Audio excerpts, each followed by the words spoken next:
Welcome back to our channel. آج ہم آپ کے لیے ایک اور نئی داستان لیے حاضر ہیں۔ ہر کہانی کا کوئی نہ کوئی سبق ضرور ہوتا ہے اور وہ سبق ہمیں زندگی میں کہیں نہ کہیں کام آ جاتا ہے۔ ویڈیو کو اینڈ تک ضرور دیکھیے گا کیونکہ اس سبق آموز کہانی میں آپ کو بھی ایک سبق ضرور ملے گا۔ آئیے شروع کرتے ہیں آج کی کہانی، جس کا عنوان ہے اندر کی جنگ۔ سامنے موقع تھا سب کچھ آشکار کرنے کا، دل میں انتقام کی آگ دہک رہی تھی، مگر ایک سوال نے روک دیا۔ کیا دل کی ٹھنڈک کے لیے راز فاش کیے جائیں یا خاموش رہ کر معافی کا سکون چنا جائے؟ وہ بہت حسین صورت تھی جن کے لیے کہا جاتا ہے لاکھوں میں ایک۔ پہلی نظر میں وہ چینی سی گڑیا کوثر کو بڑی منموہنی سی لگی۔ انسان کی اصل خوبصورتی تو اس کی زبان میں پوشیدہ ہوتی ہے، تو کچھ ہی دنوں میں اس ساری خوبصورتی کا پردہ بھی چاک ہو گیا۔ اس کی اصل خوبصورتی بھی سب کے سامنے آ ہی گئی۔ چند بالش کی بڑی منموہنی چینی کی گڑیا جیسی نازک چھٹانگ بھر کی لڑکی، پھٹو لمبی زبان کے ساتھ۔ اس کا نام نیلم تھا۔ وہ ایک زبان دراز لڑکی تھی۔ کوثر کو یہ بات کچھ دنوں میں جا کر سمجھ آئی تھی۔ کوثر کا شوہر اسلم اپنے ماں باپ کے گزر جانے کے بعد اس 2 منزلہ مکان کا اکلوتا وارث تھا۔ اس مہنگائی کا کیا کیا جائے؟ مہنگائی کے اس دور میں ایک تنخواہ پر گزارا کرنا ممکن ہی نہیں تھا۔ اسلم کی کمائی، چھوٹے چھوٹے بچوں کا ساتھ، نچلا پورشن کرائے پر اٹھانا بھی ان کی مجبوری ٹھہری۔ اگرچہ کوثر کرایہ دار کے معاملے میں انصاف کے ساتھ چلتی، نچلے پورشن میں کرایہ دار کے لیے آرام و آسائش کی ہر سہولت موجود تھی۔ گیس اور بجلی کا بل ساجھا تھا۔ گرمیوں میں پانی کی تنگی پڑ جاتی، کرائے کے مکان ایک ایک کر کے خالی ہو جاتے۔ اب کرایہ دار تو منہ اٹھا کر جہاں مرضی چلے جائیں، مکاندار کہاں جائے؟ کرایہ دار کے گھر پر اگر نیلم جیسی مکار اور چال باز لڑکی کی اجازداری ہو تو لے دے کیوں نہ ہوتی۔ ماں بیٹیوں سمیت گھر کا گھر کمانے جاتا، دن بھر گھر میں نیلم رہتی اور گھر کی بھاگ دوڑ بھی اسی کے ہاتھوں میں تھی۔ تنخواہیں ساری اس کے ہاتھ میں جاتی، شاید اس لیے اس کے گھر پر چلتی اور اس کا راج۔ اس کی ماں کو دکھائی تو سب پڑتا تھا لیکن سنائی نہیں دیتا تھا۔ اس پر کانوں کی کچی نیلم ان کو جو بھی چابی بھر دیتی وہ اسی پر پھدکتی پھرتی۔ نکمے ابا بیٹیوں کی کمائی پر ہاتھ دھر کر کھاتے، کام کے نام پر دنیا جہان کی خاک چھان کر جب خالی ہاتھ لوٹتے اور تنخواہ کے نام پر منہ چڑھا جاتے تو شور مچتا۔ ماں بیٹیوں کے کمانے کے سبب گھر میں ان کے ابا کی حیثیت صفر تھی، تبھی وہ چھاتی پر چڑھ کر دندناتے۔ کبھی جو فساد پڑتا، رات میں دن نکل آتا، دنیا تماشا دیکھتی۔ بات یہیں تک رہتی تب بھی گوارا تھی۔ ان کی زبانوں کا پھرنا، دھاندلی، اس پر دھوکے بازی اور ڈھٹائی۔ ایک پنکھا 2 بلب بتا کر مکان لیا گیا تھا، کچھ ہی دنوں میں کایا پلٹ گئی۔ ایک ایک کر کے بجلی کے سب آئٹمز آ گئے۔ صاف کھلی دھوکے بازی تھی۔ گھر بھر کے کام پر جانے پر بھی بجلی کی بچت کیسے ہو سکتی تھی؟ صبح کا ناشتہ کر کے جاتے اور دوپہر کی روٹی باندھ کر ساتھ لے جاتے۔ گیس کا چولہا دھڑا دھڑ چلتا، دن رات پنکھے، فریج اور بلب جلتے۔ یونٹ 300 سے بڑھ کر بنے تو بجلی کا بل دگنا۔ گرمی کی شدت میں پانی کی تنگی پڑی تو ٹینکر ڈلوایا اور ٹینکر کے پیسے کرائے سے کاٹ لیے تو وہی نیلم کی طوطے کی طرح آنکھیں پھیر لینا کہ کرایہ پانی، بجلی، گیس سمیت بنتا ہے۔ گیس بجلی کے بل آئے تو کوثر نے سر پیٹ لیا۔ آدھے سے زیادہ کرایہ بلوں کی نظر ہو گیا۔ کچھ دنوں میں دیکھنے میں آیا کہ 6 افراد کا تو بس ایک نام تھا۔ در حقیقت ایک گھر میں 2 کنبے پل رہے تھے۔ دن بھر بڑی بیٹی کا پڑاؤ یہیں رہتا۔ وہ خود کرائے کے گھر کی مکین کسی فیکٹری میں کام کرنے جاتی۔ دن بھر بچہ نیلم کے پاس رہتا۔ صبح اسے فیکٹری ڈراپ کر کے داماد صاحب کی بائک سسرال کے آنگن میں آ کھڑی ہوتی۔ بچے کے بہانے وہ خود بھی وہیں پڑا نظر آتا تو ان کا اپنا تو بجلی گیس کا خرچ بچ جاتا۔ پھر سننے میں آیا نیلم کا رشتہ کسی بڑھیا گھرانے کے لائق و فائق سپوت سے اسی داماد کے توسط سے طے پایا تھا۔ شاید اس احسان کا خراج وصولنے کو وہ دن رات سسرالیوں کے جھرمٹ میں راجا اندر بنا چمپی کراتا رہتا۔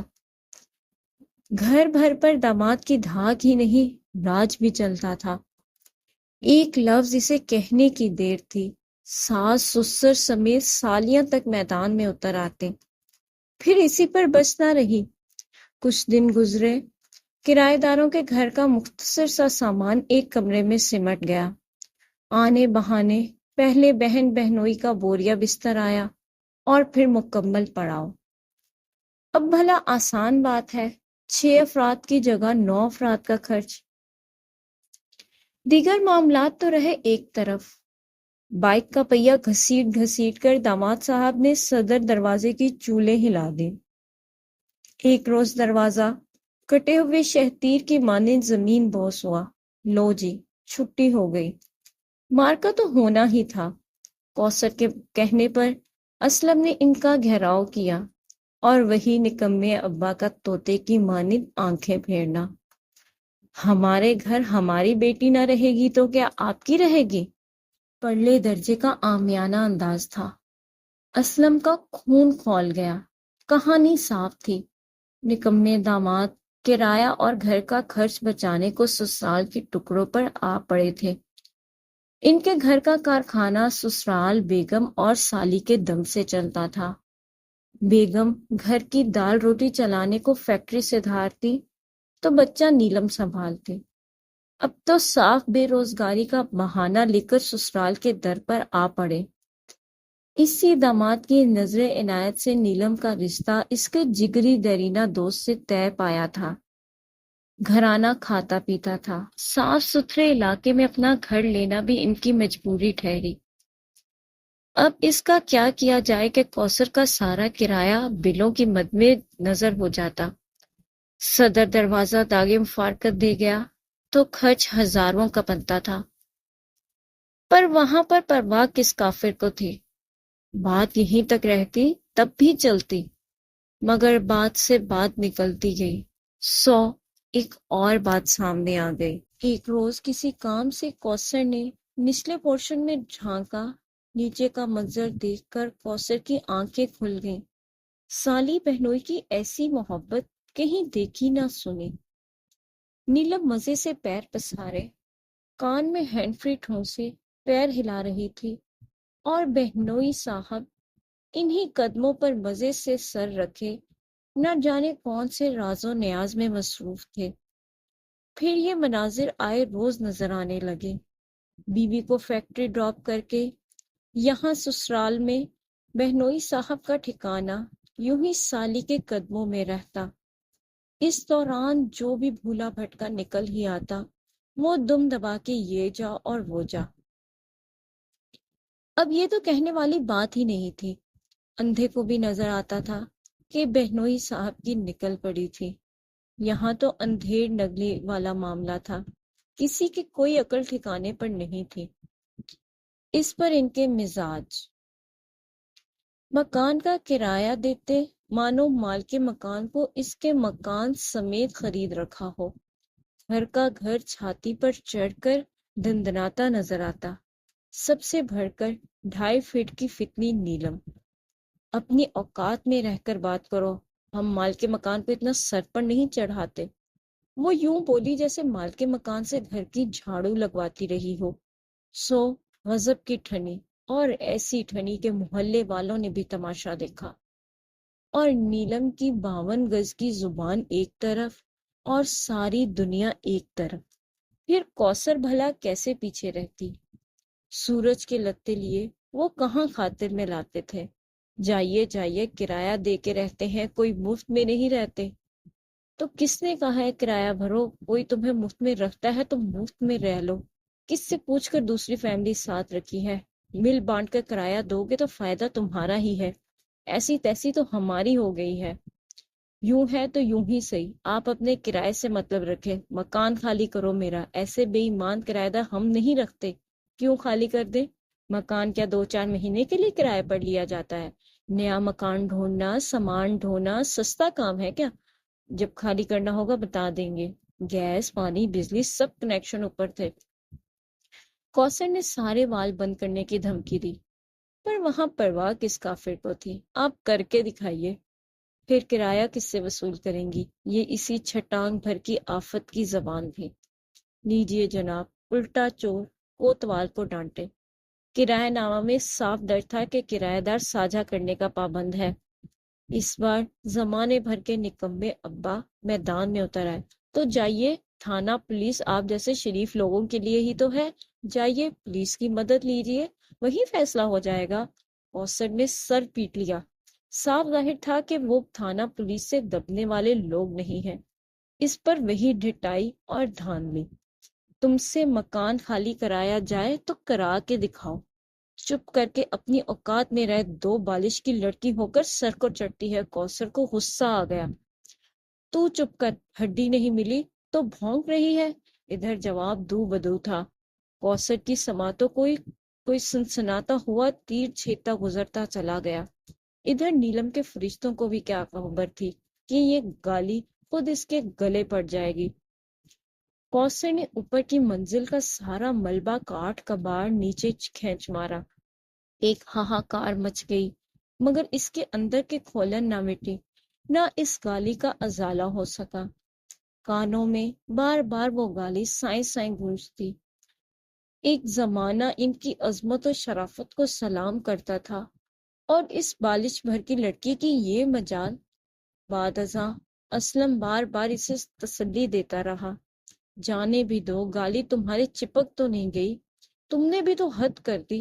اوپر سے اینٹیں پتھر اور نہ جانے کیا آلا بلا نیچے کھینچ مارا، کسی کی لگ جاتی تو لینے کے دینے پڑ جاتے۔ مگر کوثر کے کلیجے میں جیسے برچھی سی اتر گئی تھی، اس کے اندر کے کھولن نہ مٹتی، کانوں میں بار بار گالی گونجتی، اس کے اندر آگ ہی آگ بھر جاتی۔ بس نہیں چلتا، سب کچھ تہس نہس کر کے رکھ دے۔ قریب تھا کہ نوبت پولیس پر آ جاتی، لیکن پرلے درجے کی گھنی میسنی اماں اور نکمے ابا نے نہ جانے کن وقتوں میں موقع تا کر اسلم کو جا لیا، اور جانے کیا کیا کچھ کہا کہ وہ الٹا کوثر کو ہی سمجھانے بیٹھ گیا۔ جانے بھی دو، فساد تو تمہارا نیلم سے ہے نا، وہ بیچاری ہے ہی کتنے دن کی، اگلے مہینے تو شادی ہے۔ اور کوثر تو جیسے بھری ہی بیٹھی تھی، مت کہیں اسے بیچاری، فتنی ہے فتنی۔ چھٹانگ بھر کی لڑکی نے سارے گھر کو مٹھی میں کس رکھا ہے، گھر بھر کے منہ میں اس کی زبان بولتی ہے۔ ایسا ہے بھی تو وہ جانے، ہمارا کیا لینا دینا ہے؟ ہاں تو میں بھی دیکھوں گی نا، اس کی فٹوں لمبی زبان اور مکار فطروں کو کون جگر والا بھگتے گا۔ 4 دن میں چٹیا پکڑ کر باہر نہ نکال دیا نا تو میرا نام بدل دینا۔ او ہو کوثر، تم بھی حد کرتی ہو، یہ ان کے معاملات ہیں، وہ جانے، ہمارا ان سے کیا لینا دینا۔ اچھا، اور وہ جو آئے دن اپنی ماں کے کان بھر کر اوپر بھیج دیتی ہے مجھ پر چڑھائی کروانے کے لیے، اس کا کیا؟ ہاں تو تم کون سا ادھار رکھتی ہو؟ منٹوں میں لتار کر باہر کا رستہ دکھا دیتی ہو، اور چھوٹتے ہی مکان خالی کرنے کی ڈیمانڈ۔ تو اور کہ ان کے پیر پڑ جاؤں؟ میں تو کہتی ہوں تھانہ پولیس کے ذریعے نکال باہر کریں ان کنبختوں کو۔ اب دیکھو، انسان کو نرمی اور جھکاؤ تو رکھنا ہی پڑتا ہے نا۔ اس طرح بار بار پر تھانے پولیس پر اتر آئیں گے تو گھر بدنام ہوگا، کوئی کرایہ دار نہیں ٹھہرے گا۔ ارے بھاڑ میں جائے کرایہ دار، پڑا رہے خالی، ان بدبختوں سے تو جان چھوٹے گی۔ اور یہ پرلے درجے کی فتنی چال باز نیلم خود کو کسی ریاست کی مہارانی سمجھنے لگی ہے۔ دیکھوں گی اس کی یہ اکڑ دوسروں کے گھر میں کیسے چلتی ہے۔ کسی کی مجبوری سمجھتے ہیں۔ لڑکیوں کی رشتے کے لیے مناسب گھر لینا کوئی بری بات تو نہیں ہے۔ وہ بتا رہے تھے کہ ان کے اپنے گھر پر اثرات ہیں، اس کا بکنا بھی مشکل ہے۔ کوثر کے تلووں کو لگی سر پر بوجھی، پڑلے درجے کے جھوٹے مکار اور فریبی لوگ ہیں، اور ایسے کوئی لال نہیں جڑے ہمارے گھر میں۔ انہیں مکان بہت، ہمیں کرایہ دار بہت۔ اللہ سے 100 بار معافی کے ساتھ ان کے گٹر ابلتے زمین میں دھسے گھر سے تو لاکھ درجے بہتر ہی ہے۔ اب تو تم جیسی عورت کو یہ سمجھانے والی بات تو نہیں کہ دوسروں کے لیے آسانیاں پیدا کرو تو رب تمہیں آسانیاں فراہم کرے گا۔ نیلم کے بعد کرن، اور کرن کے بعد عالیہ۔ تم دیکھ لینا، یہ سالوں سال یہاں سے کہیں سرکنے والے نہیں ہیں، یوں ہی ہماری چھاتی پر چڑھے مونگ گلتے نظر آئیں گے۔ اگر ایسا ہے بھی تو کیا برا ہے؟ نچلے پورشن کے 3 کمرے ان کے لیے زیادہ ہے، گھر کا سامان کم ہے، ہر مسئلے کا کوئی نہ کوئی حل تو ہوتا ہی ہے نا۔ رہے بل تو یہ معاملات تم مجھ پہ چھوڑ دو۔ اڑے مجھ سے پوچھو، انہیں کرایہ بھاری پڑ رہا ہے، نکمے داماد، کماؤ بیٹی کو گھر میں ڈال لیا تو کرائے میں ساجھا بن گیا، ہماری ایسی تیسی ہو گئی، دونوں ہی کو ایک دوسرے کا آسرا ہے، کرایہ خرچ میں سہولت ہو گئی، وہ الگ۔ بیگم دن رات نوٹ چھاپتی ہیں تو یوں بچہ نیلم کے ہاتھوں میں پل رہا ہے۔ لگے ہاتھوں بہنوئی صاحب بھی چلتی گنگا میں ہاتھ دھوتے نظر آتے ہیں۔ روانی و جذبات میں کوثر کے منہ سے سچ نکل گیا۔ اسلم ٹھٹکا، چلتی گنگا؟ ناچار اسے بتانا ہی پڑا، اور اسلم کی وہی ازلی شرافت اور اعلیٰ اوصاف جن پر ریچھ کر کوثر کا ہاتھ اس کے ہاتھ میں تھمایا گیا تھا۔ اب دیکھو، اگر بات سچ نہ نکلی، بہتان ہی ہوا نا، اور اگر ایسا تھا بھی تو تم نے ان پر کان یا نظر رکھ کر کچھ اچھا کیا۔ مگر کوثر کو پکا یقین تھا معاملہ کچھ اور ہے۔ نہ کرتے اسلم کی بات اس کی عقل میں سما ہی گئی۔ کچھ دنوں میں بات آئی گئی ہو گئی۔ نیلم کی شادی سے کچھ دن پہلے دوڑ دھوپ کر کے نچلے پورشن میں بجلی کا الگ کنیکشن لگوا دیا گیا۔ لو جی، گالی موکے۔ نیچے 2 فیملیز کے سبب گیس کے بل کی مد میں 2 حصے ان کی طرف لگائے گئے۔ اسلم نے ہر معاملہ 4 لوگوں میں بیٹھ کر نپٹایا اور نیلم اور کوثر کو گلے ملوا دیا تھا۔ مگر گلے ملنے سے دلوں کی قدورتیں مٹ جاتی تو کیا ہی کہنے تھے۔ پھر اسی ماہ شادی پر جو طوفان بدتمیزی نہ مچا۔ ساری رات فل والیوم میں ریکارڈنگ، کوثر لہو کے 100 گھونٹ پی کر جلتی۔ اسلم کا پڑھایا درگزر کا سبق اپنی جگہ درست، مگر اس کے دل و دماغ سے وہ گالی نہ نکلتی۔ جب بھی یہ لفظ اس کی سماعتوں میں گونجتا، اس کے اندر ایک غبار سا بھر جاتا۔ نیلم کی شادی میں کوثر نے مارے بھندے شرکت کی تھی۔ دھلے پر نظر پڑتے ہی کوثر کی تمام امیدوں پر پانی پڑ گیا۔ شکل سے ہی دبو اور رن مرید سا نظر آتا تھا۔ نیلم جیسی مکار، چال باز اور زبان دراز لڑکی جلدی اس کی لگامیں کس لے گی۔ گمان پختہ تھا۔ کھانے سے فراغت پاتے ہی جب دلہن سج دھج کر اسٹیج پر آ رہی تھی، کوثر بچوں کے سونے کا بہانہ لے کر اٹھ گئی تھی۔ دلہن بڑی نازک پیاری سی ہے، یہ کسی باراتی خاتون کا نیلم کے لیے تبصرہ تھا۔ کوثر نے گزرتے ہوئے سنا تو دل ہی دل میں ہنسی۔ جب گز بھر کی زبان سے پالا پڑے گا تو پوچھوں گی۔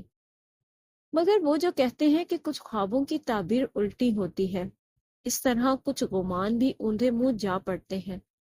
سو یہ معاملہ بھی کوثر کی امید و توقعات کے برخلاف الٹا پڑ گیا تھا۔ نیلم کے سسرال میں گھر بھر پر ساس صاحبہ کا راج تھا، تو سب سے پہلی تان میکے آمد پر ٹوٹی۔ وہ جو ان سب کا خیال تھا کہ پہلی بیٹی کی طرح نیلم بھی بہانے بہانے میکے پڑی رہے گی۔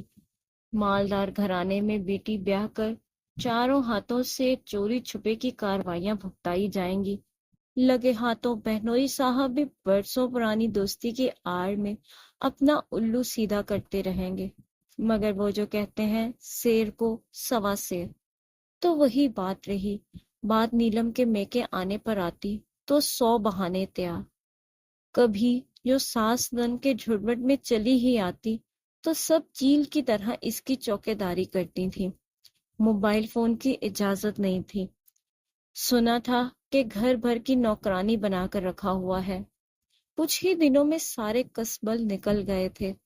52 گز کی زبان حلق میں جا پڑی تھی۔ اب ان ماں بیٹیوں کا زیادہ وقت نیلم کی بڑھیا ساس کی شان میں قصیدہ خوانی کرنے میں گزرتا۔ یہ تو کہنے والی بات ہی نہیں تھی، ان کا گھر اوندھا پڑ گیا تھا۔ وہ سب نیلم کی شکل کو ترس گئے تھے۔ کچھ دنوں میں سننے میں آیا کہ بہنوئی صاحب پر بھی بین لگ گیا ہے۔ وقت بے وقت فون گھماتے نیلم کے شوہر کے دماغ میں شک کا کیڑا کلبلاتا۔ انہوں نے برسوں پرانی دوستی کی شرم دلائی۔ نیلم کے میاں نے اس دوستی پر ہی مٹی ڈال دی۔ لو کر لو گل۔ کوثر نے سنا تو خوب مزہ لیا۔ جیسے کو تیسا الٹی ہو گئی سب تدبیریں والا معاملہ تھا۔ نیلم کی ساری بھوں بھاں ناک کے رستے نکل گئی تھی۔ سسرال والوں نے اس کی لگامیں کس لی تھیں۔ نیلم کا ولیمہ اگلے ماہ نند کی رخصتی کے ساتھ تھا، اور ہائے وے عورت کی چٹخارے باز فطرت۔ کوثر کھینچی چلی گئی تھی۔ ڈنر سے کچھ پہلے جب اسلم سگریٹ پینے کے لیے شادی ہال سے باہر نکلا، کوثر کا گود والا بیٹا باپ کے لیے مچلنے لگا۔